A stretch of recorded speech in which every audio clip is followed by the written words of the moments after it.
Hello everybody. I am at Ginger Creek right now and I am here to film a quick video on the inventory of what we have here in the garden today. We did a super planting day yesterday and I had about 12 people out here helping with their hard labor and their dirty hands. So thank you to all of them to get this garden in the ground. We finally got it planted. So this entire garden is planted and I cannot wait to show you videos later down the road of what it looks like after it's planted. With the chaos of yesterday and just so much going on, I did not shoot a video and I am so upset with myself. I could not fall asleep last night thinking about it. As I like to document and vlog everything that we're doing with this ginger garden. So accept my apologies. But I'm here now to kind of inventory what we have on hand here at the Ginger Creek Garden. These little puny things are cucumbers. They obviously haven't had enough water because they would be growing way faster than what they are. But I did, I think, 6 varieties and there's about 5 or 6 plants each. So first on the list from left to right is the Monica cucumber, which is a slicer. Then turns into the Marketmore cucumber, which is a slicer. The Space Master, and that's a slicer as well. Then we have the Muncher cucumbers. Muncher is also a slicer cucumber, great for salads. Boston Pickling cucumber. And then the National Pickling cucumber. We grew all of the cucumbers and then purchased this nylon netting that we just zip tied to these poles that my aunt found in her backyard. She found these poles in her backyard when she bought this house in Batavia and told me to come get them. So thank God to Artie and Tim yesterday that were tall enough to slam them in the ground with a sledgehammer. We have 3 extra of these, so I think I'm going to utilize them over here in these raised beds because I'm going to try my hand at growing some personal sized melons over here in these garden beds and then use the extra poles that are right there on the ground.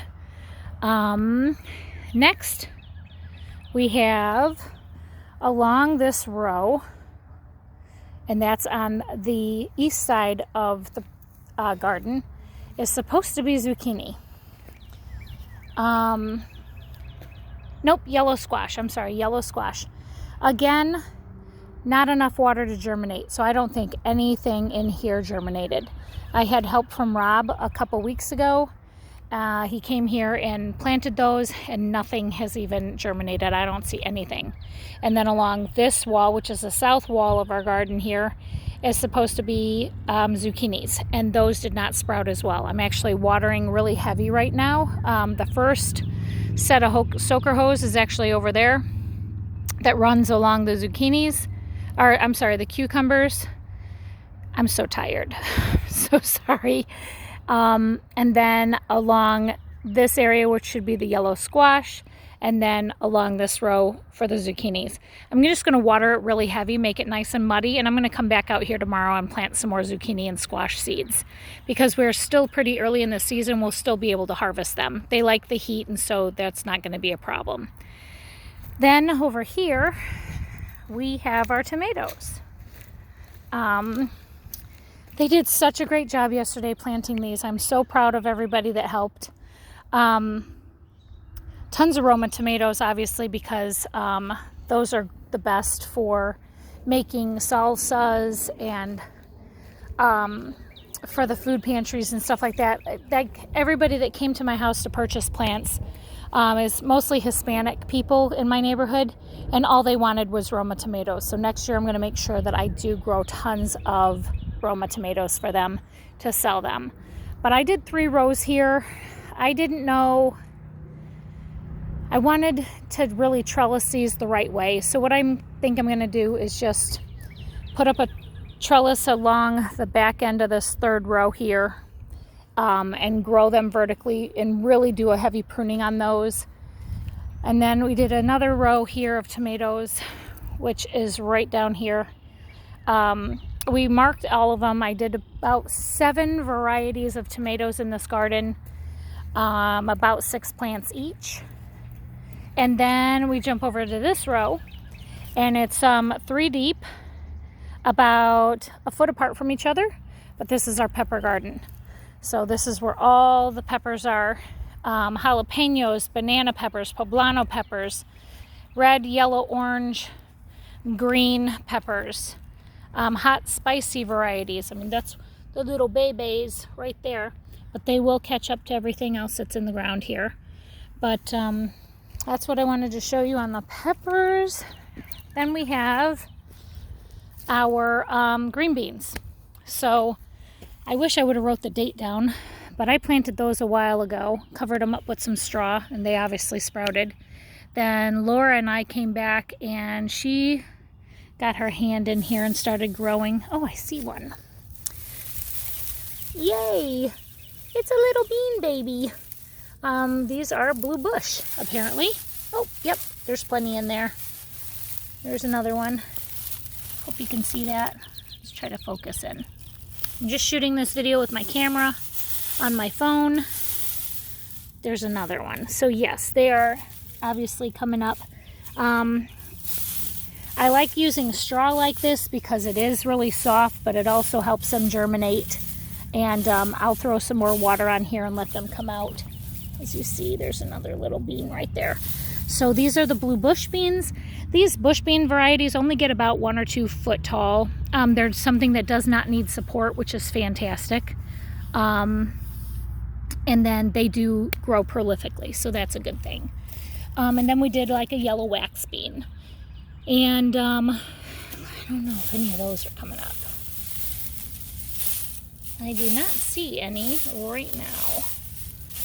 Again, I'm just upset because I haven't been out here watering, and I need to be. But we just got some volunteers, and they all live close, which is a good thing. These soaker hoses are working really well, giving these cucumbers a really deep drink. See? I got all these soaker hoses for super cheap off of OfferUp, and like the Facebook pages and stuff like that. I think I spent on all the soaker hoses to do this entire garden probably cost me $10. I have no idea how long they last. We have a couple sprouts in a couple of them. So what I did was I just tied a rope around it because it was like a spring of water shooting up. So I just tied that around so it'll just kind of deflect it and make it go down here in this area. It's getting nice and muddy.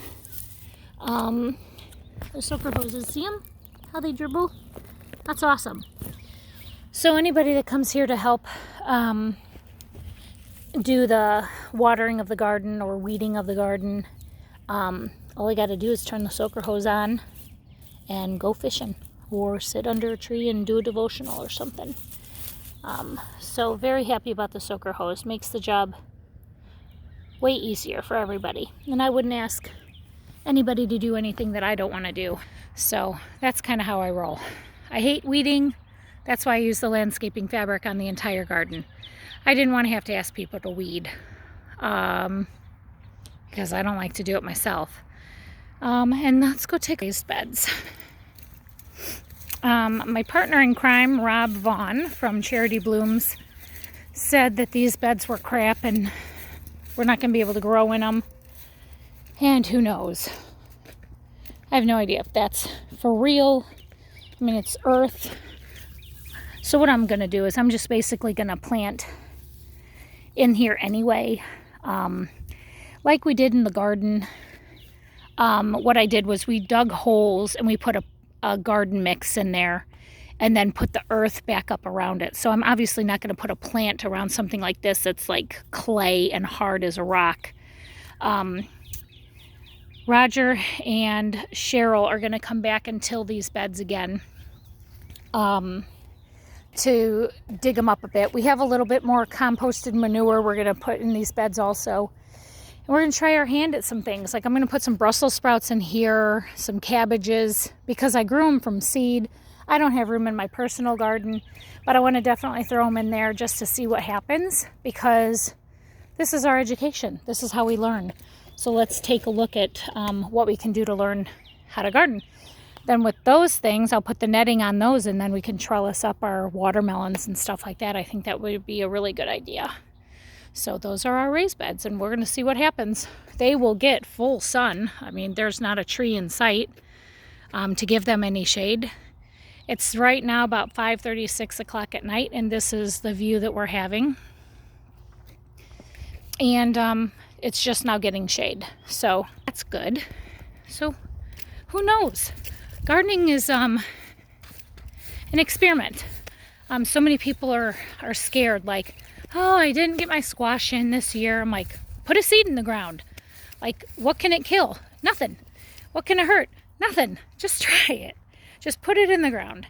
So now I'm at a point where I was going to do beans all along here. And then I realized beans are a lot of work. They're hard to harvest. There's a lot to do when you harvest a bean. And so I stopped putting those in the ground. I